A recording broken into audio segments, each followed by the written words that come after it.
Hey everyone, welcome back to my channel Commerce and Management Studies. So in this video I am going to talk about various management theorists. ठीक है, हम एक playlist बना रहे हैं on the topics of management. Till now I have covered what is management, roles of a manager, skills of a management का process क्या होता है, functions of management, basic concepts हम कर चुके हैं. Now I plan to start on the various theories of management, classical theories, neoclassical, different theories of management.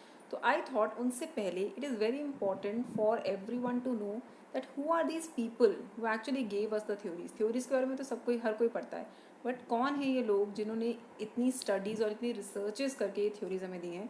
So let's in this today's video I am going to talk about the top 4 theories जिनकी थ्योरीज हम सब ने पढ़ी हैं लेकिन let's know about these people. So सबसे पहले I am going to talk about Frederick Wilson Taylor, famously known as F.W. Taylor.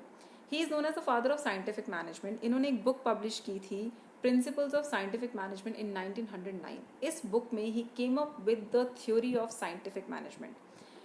इनकी थ्योरी से पहले मैनेजमेंट बहुत ही ज़्यादा ना एक्सपीरियंशियल होती है, एक्सपीरियंशियल होती थी. मैनेजर्स वो ठीक है मुझे ऐसा लगता है ऐसे करना चाहिए, so things were done like that. Management बहुत ज़्यादा अपने एक्सपीरियंस और अपनी जजमेंट पे रिलाई करते थे. But it was him who for the first time came with the concept of scientific management.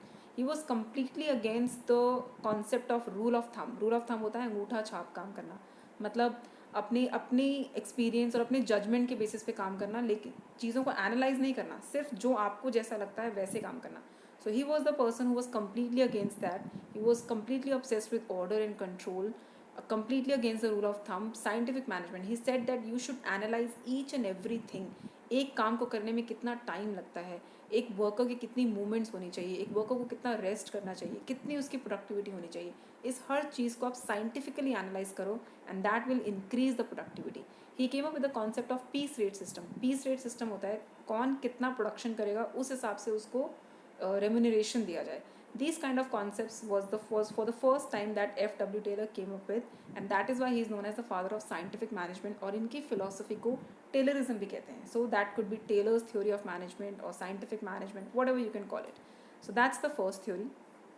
Second, shortly after जब टेलर अपनी थ्योरी के साथ आए, theory of scientific management in 1909, Jules Henry Fayol, he came up in 1916 with his theory of management which is called general theory of management और principles of general management. इन्हें father of general management भी कहते हैं. Let me make one thing very clear. Taylor की theory और Fayol की theory contradictory नहीं है.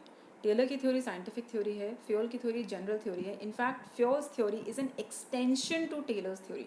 जो टेलर ने कहा था कि साइंटिफिक थ्योरी होनी चाहिए, people should work together, cooperatively काम करना चाहिए, that is what he said, that is what Fayol said in his theory. So it is just an extension to Taylor's theory of management, right. इनकी theory को widely 14 principles of management के नाम से भी जाना जाता है. इन्होंने 14 प्रिंसिपल्स दिए हैं मैनेजमेंट के जो आज भी they are still relevant in the modern concepts of management. और इनकी आइडियोलॉजी को फेमसली फ्योलिज्म भी कहा जाता है and he is the father of general management. Way before Taylor and Fayol came up with their theories, it was Maximilian Carl Emil Weber who came up with the theory of bureaucratic management. अब ये bureaucracy word हम सब ने सुना है. Bureaucracy कुछ नहीं है. ब्यूरोक्रेसी होता है एक ऑर्गेनाइजेशन का बहुत ही सिस्टमैटिक होना. एक ऑर्गेनाइजेशन में रूल्स होने चाहिए, प्रोसीजर्स होने चाहिए, सिस्टमैटिक फॉर्मेशन होनी चाहिए, कौन क्या काम करेगा, किसकी क्या अथॉरिटी है, किसकी क्या रिस्पॉन्सिबिलिटी है, रेगुलेशंस होना. इन सब कॉन्सेप्ट्स को और इन सब चीज़ों को ब्यूरोक्रेसी कहते हैं.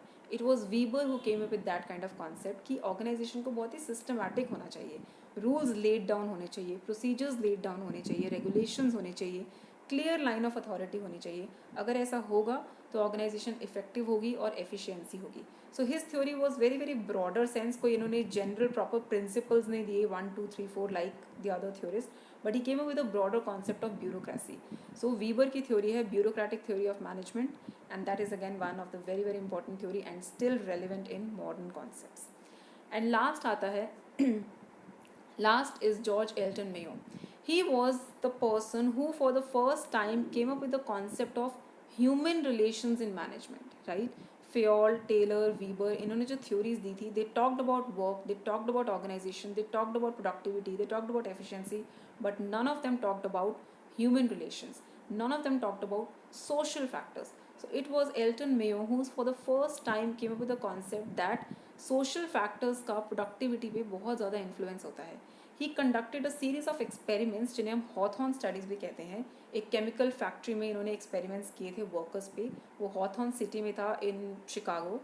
तो उन स्टडीज़ के बेसिस पे ये थ्योरी इन्होंने फॉर्मुलेट की थी, इसीलिए इन्हें हॉथॉर्न स्टडीज़ कहते हैं. He is known as the father of human relations management. और उन स्टडीज़ के through he and his associates proved कि सोशल फैक्टर्स का, ह्यूमन रिलेशंस का प्रोडक्टिविटी पे एक पॉजिटिव इन्फ्लुएंस आता है. So that is again one of the theory given by Elton Mayo. So these were some of the famous theories who came up with a lot of theories which we all study.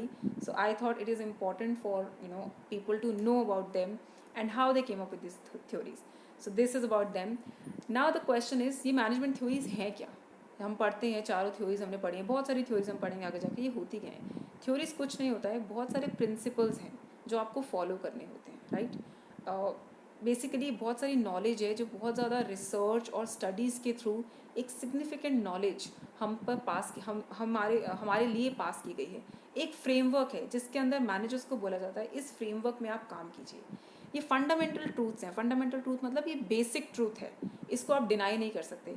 And they have a validity, मतलब ये truths proven है. Prove हो चुका है कि जो organisation इन principles को फॉलो करती है, they have efficiency, they have effectiveness and they are successful organisations. And those who do not follow this kind of principles are not successful organisation. इसलिए ये फंडामेंटल ट्रूथ्स हैं जिनके पास एक जनरल वैलिडिटी है, मतलब ये वैलिड है. हम कहते हैं मैनेजमेंट इज़ साइंस और मैनेजमेंट इज़ आर्ट, राइट. ये प्रिंसिपल्स और ये थ्योरीज ही हैं जो मैनेजमेंट को उसका साइंटिफिक पार्ट देती हैं, जो मैनेजमेंट को एक नॉलेज बनाती हैं. जो हम आज मैनेजमेंट पढ़ते हैं, MBA जाके MBA करते हैं लोग, क्या है? All these theories, all these frameworks, ये सब जो स्टडीज़ जो इन लोगों ने स्टडीज़ के थ्रू नॉलेज और एक फ्रेमवर्क बनाया है, इसे पास ऑन किया है, यही होता है science of management. So these are the management theories that we study. They are basically nothing. They are the group of principles that every manager is expected to follow, right? So हम कौन सी theories पढ़ने वाले हैं? These are the theories that I'm going to cover in my coming lectures. Classical theories, neoclassical theories, system approach and contingency approach. Today जितनी भी theories बनती हैं वो majorly contingency theories होती हैं. So we're going to start with this theory one by one. In the next video, I'm going to start with the classical theories. So I hope you like this video. I hope you understand the purpose of making this video. So that's it about for today. Keep studying, study smart, and we'll meet next time. Thank you.